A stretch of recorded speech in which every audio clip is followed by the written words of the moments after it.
Let's get the latest transfer news then. In the last hour, we brought you news that Southampton have had a £15 million bid for the Liverpool forward Fabio. Carvalho rejected. Mark McAdam is alongside me. Do we think that this is going to be one that might continue and one that eventually might happen? Well, we know that Southampton and Russell Martin are big fans of the player. They tried to sign him in January before he decided to go to Championship rivals Hull City. Had a successful second half of the campaign there where he scored 9 goals in 20 Championship starts. We know the offer that had been rejected by Liverpool was 15 million.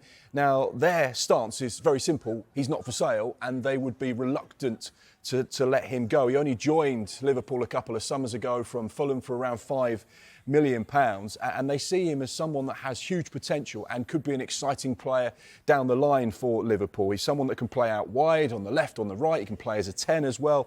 He also spent the first half of last season at RB Leipzig, so he's got a little bit of experience as well on the continent. And at 21 years old, he's still very young. So this is a player that Liverpool are looking to the future for, so any sale would be a reluctant one. It was interesting when we spoke to Russell Martin earlier on today, who said he had a recruitment call with some of the senior board members of Southampton later on today, where they'll obviously discuss whether they should go back in for a second time to try and sign Fabio Carvalho. There are a number of clubs just keeping an eye on this situation because he is a very highly rated young player, whether that's potentially another loan or someone that would be looking for a permanent deal. But this is certainly one to watch, particularly for Southampton fans. And we spoke to the Southampton boss, Russell Martin, earlier today.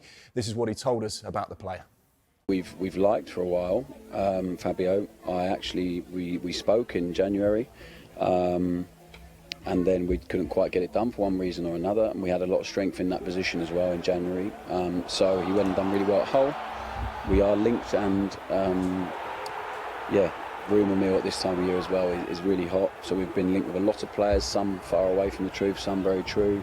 But he's a player I admire and I like, but I'm sure lots of other managers do as well. So I don't really have any more information on it right now apart from that. I'll be on a call this evening with the owners and the chief exec Phil Parsons, and we'll discuss the strategy moving forward on every player that we are currently involved with. And there's a lot because it's the transfer window. I think it's the same for every club. You have to be ready for things change. Things are very fluid. So yeah, we'll have to wait and see. So that's the latest on potential incomings for Southampton. Be interesting to see how that call goes later on. When it comes to departures, though, there's been a lot of talk about Kyle Walker-Peters, who's entering the final year of his Southampton contract. He's a player that's coveting a lot of interest, played 46 Championship games last season. And here's what Russell Martin said about the speculation surrounding Kyle Walker-Peters this summer and how much it's affected his pre-season.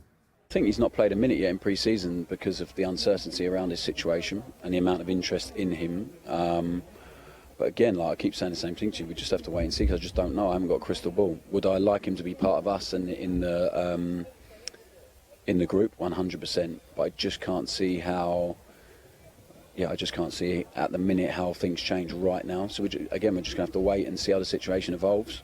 And if Carl's still with us after August the 31st, amazing. If he's not, it will mean that he's gone for the money that our owners and the club deem him worth. And then I'm hopeful that can help us to then recruit and strengthen our group. So Russell Martin working hard to bring in players. There's one man who won't be making a return to St Mary's this summer. Certainly not at the moment. I think you always have to caveat any potential transfer, particularly when we get so close to deadline day. At the minute, there is no appetite to see Alex Oxlade-Chamberlain return to the club where his career started. He joined Southampton as a 7-year-old, made his debut at 16 years old, 199 days, which is the second youngest behind Theo Walcott. Had a terrific start to his career there. We know about the career in its entirety, and he's potentially available this summer. There's been so much speculation and talk, particularly on social media, about a potential return. At the moment, that is, without question, not going to happen. As much as the fans would love to see the return of Alex Oxlade-Chamberlain, very unlikely at this stage. We talked a lot about West Ham yesterday. Any closer to anything being done and dusted today? Obviously, a couple were last night, but anything today? Yes, confirmation we got last night, Crescencio, Somerville, and they are very much still in the market. Two players that are on the verge of being confirmed as West Ham players.